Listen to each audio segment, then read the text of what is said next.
Good evening. My name is Jason Gutierrez. I'm one of the programmers here at the Tribeca Festival and the chair of the International Selection Committee. And it's I just can't be more excited to welcome you all to this world premiere screening of Don't You Let Me Go, which is playing in our international narrative competition this year.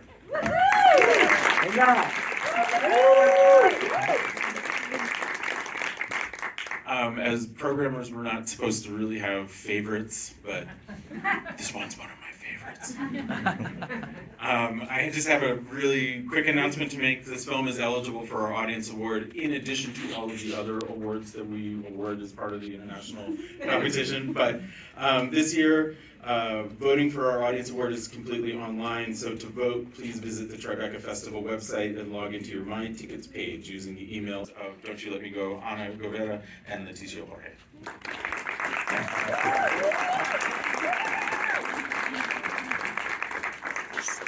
Thank you, Jason, for the introduction.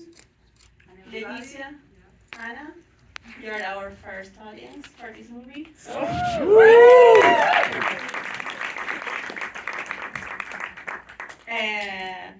This is our third movie together. We did it shoot it 2 years ago in Uruguay. I won't speak much. I just want to say this is a tale about loss, but mostly a film and a story about love and friendship. So I hope you will enjoy it. Thank you. The film team behind Don't You Let Me Go, directors Ana Guevara and Leticia Jorge, producer Agustina Chiarino, and actress Chiara Urcade.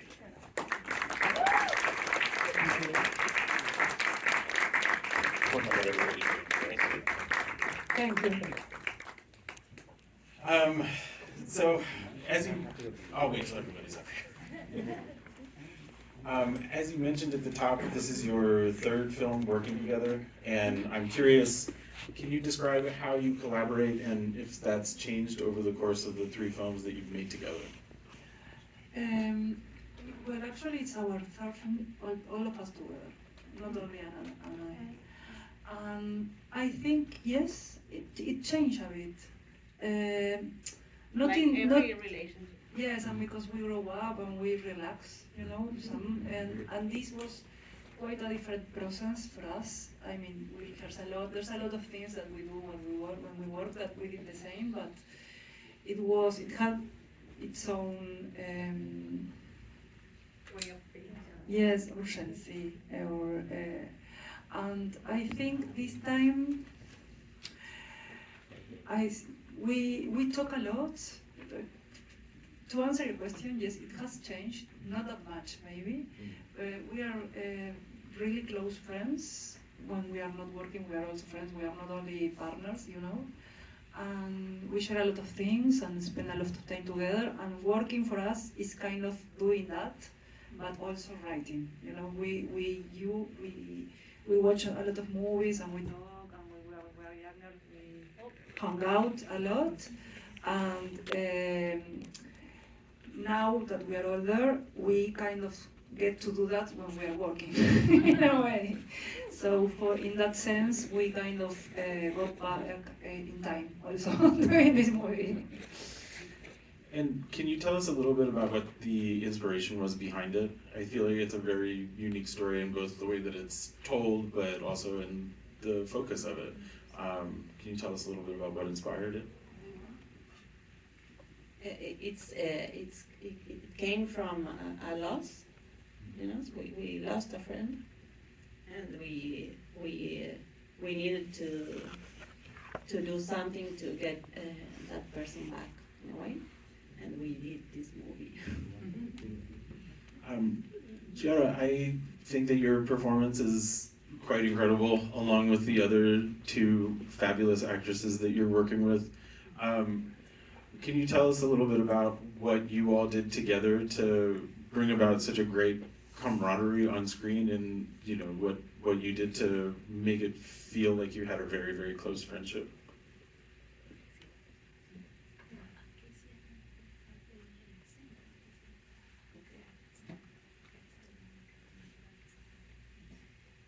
En primer lugar, fue un rodaje muy, muy bonito, muy acompañado de parte de ellas justamente las tomamos como inspiración todo el tiempo.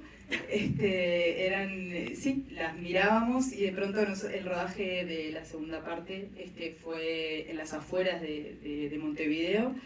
Y entonces tuvimos una especie de convivencia y ahí nos dábamos cuenta que en un momento hablábamos igual que ellas, que nos reíamos, pero también tomando como referencia esa amistad. Ellas tienen una linda amistad que se siente, que ya la ves. Entonces dijimos desde el primer día, bueno, vamos a tomar una cerveza y a partir de ahí nos hicimos amigas y bueno, cada vez fue todo más profundo y honesto. Es muy lindo entender también que la ternura y el amor no solo son exclusivos de la infancia, sino también que nos competen a nosotros los adultos y creo que intentamos ahondar en eso. I'm sorry. Well, first of all, the filming process was really beautiful. We felt that the directors really accompanied us throughout the whole process, and in reality, they were our inspiration. When we started filming outside of Montevideo, we started to realize that we spoke like them. We were living in this space, and really the reference was their friendship. So from the start, from the first day, we decided to go grab a beer, and the friendships evolved from there, and that's why it became very honest and very profound, and it was really amazing to see that this tenderness and this love is not exclusive of childhood, but it can accompany you through adulthood as well. And Agustina, I'm wondering, as a producer, what were some of the challenges that you confronted during production? Well, in this film, what we intended to do is like to have this safe space, like the intimacy that was told in the story. We were also very careful of maintaining this within the shooting and within all the process. So it was like a very tiny shooting. We kept all the crew is kind of friend. And that regarding production also meant not going to markets, not going abroad, but keeping it inside. So I think it was worth it because when at the end we had to, because you heard the music we had, so I had to go to markets to get more money to pay that. But while we were shooting and everything was like trying to keep this intimate space. And you mentioned the music. I'm curious, what went into the song selection? We wanted the Ramones, yes or yes? Yes, it's all songs we love. We wanted to put many others that we couldn't. Bueno, but we could. But here, they are it's very important for us. Music and film music. We listen to music all the time. I guess at home, doing things. For me, it's really important. I think for it too. We love dancing. We love music. Yes, we had a playlist for this project. Before everything, there was a playlist. It was an impossible, expensive playlist to have, but we did this, that we put Bowie on the scene and then we show it to her. And she went for it. Yes, it was a good plan. Then I couldn't watch it without listening to Bowie. So No, I mean that like sequence, it's impossible to watch. Like, I think I've seen your film more than any of the other films that are playing in. I've gone back to it over and over and over again because I love it so much. But so watching it now, imagining the film without any of the music and songs that you chose is just impossible. I also wanted to ask about the moments of sort of magical realism that are sprinkled throughout. Was that always part of the plan, or can you tell us a little bit about where that inspiration came from? Well, actually, it was in stages, I think. The first big decision was that we were going to begin in the wake, the first part of the movie. that wasn't originally in the script. It was only the weekend away. But we decided that the thing that Anita is telling, that we needed this place to go back in a way, we wanted that for Adela also, to be really part of the movie and not only a mechanism for us in a way. And then when we got her to the past, like in this magic Time travel. Totoro bus, we didn't feel like taking it away from her. So the painting came into existence in a way. But for that to happen, we needed little gestures in the meantime, you know? It couldn't be just this Mary Poppins, okay, now this exists. So we play a lot. There are a lot of whims, you know, like this little girl talks. We wanted it to say a poem, so we did. And the birds wasn't. Yes, it was like, why not? We are feeling like it. Are there any questions out here in the audience? Sir? You create some type of magic, and it reminded me Antonioni. Do you have any influence from these classical movies that is beauty like beauty in yours? Well, thank you so much. She's emotional. She got emotional. No. I thank you. We did inspire, yes, in some of these movies.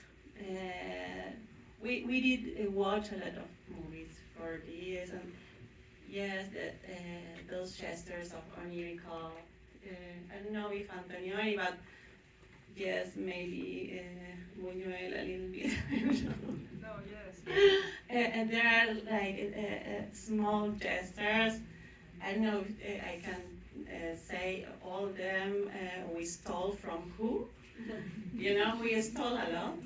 We are, for us it's okay. We love watching movies and stealing things from, you know, like little homage, I know, homage. And also the painting, I know, in the witches, the kids get in paintings, but also in a short film from Scorsese, there's a picture also, we stole a little bit from him too. I don't know. We had fun doing those. I don't know. Movies work a little bit like this, you know. They come from each other, I guess. And I feel this one is like, it really looks, I mean, it's not a realistic movie, you know, it's a movie that fits in cinema, in a way. It's about that, and it's a lot of all movies, in a way, you know, and the free movies that play with form and don't care a lot of, you know, like, I'm not going to name names, but yes, we wanted it. It's very conscious search in a way for that, to play with the form of cinema. Language. A question right here, yeah. Yeah, I noticed that like the camera work and the editing in the very first part of the wake is very, very different from how it's shot once you get back to the house. Is that like, did that come out of just trying to draw on the emotion scene? Is that an intentional thing you did earlier in the process? You said earlier in the process. Yes, actually, we shot. It was two different shootings. Mhm. We made first the part where she's away, and then the wake. And it was really useful because it was really hard to film the first part of the movie, and we rehearsed it later, you know, we kind of disconnect from that when we were doing the second and the third part. And yes, we had this idea that one was more realistic in a way, and the other was more like a fairy tale, you know, with it's always like magic hour, you know, like, and we work on that with the photographer. Yes, very much. Yes, right there.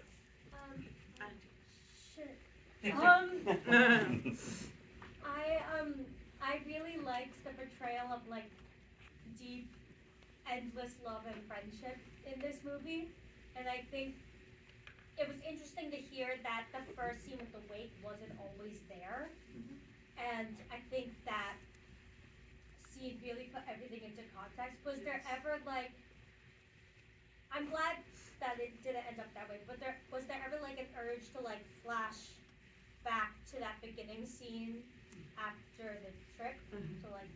You mean like come back to Yeah. the present? No. We didn't want to do that. I think we never felt like it was necessary. You know, she will be back. Right. She will not stay there forever. That third part of the movie is always telling her that it's almost 12 and the bells are going to, you know? Yes, and then the calabaza and the pumpkin will be back in, like, you know, Cinderella. yeah, that will, the magic will end. I guess we didn't want to explain it, Yeah. like coming back, you know, it's when she wakes up that morning, it starts to feel a little bit like something is fading away, and she will be back, and we gave her that a little bit time in the picture and in the boat, so everything we gave her, we won't take it back in the movie. Then because we can't do that, because it's a movie. We have time for one more. Oh. We have two. There's No, dueling go ahead. questions. All right, the floor has been ceded to you, sir. Well, it seemed like there were a couple times where it felt like the clock was about to strike 12. With like the whole movie, you're wondering what's gonna happen to LA, and especially the part where they bring in the guy on the bike with the gun into the house. I was wondering what the inspiration for that scene was in particular. That actually happened, not exactly with a gun, but it was more like part of a fun story you live with friends, you know, like silly moments you spend with friends somewhere that we will always remember, because it's, do you remember that fucking you know, the gun? But she had a gun. I don't know. It was nothing was going to happen there. You know, it was more like we were having fun with them, with the characters there. So Playing detectives. yes, playing detectives and all, fooling around with those elements we built in the script. Thank you all very, very much. Thank you so much for the beautiful film. Thank you for joining us. Thank you all for being here. Please one last time for Emil Amigo. And don't forget to vote. This is eligible for the audience award, so find the stuff outside.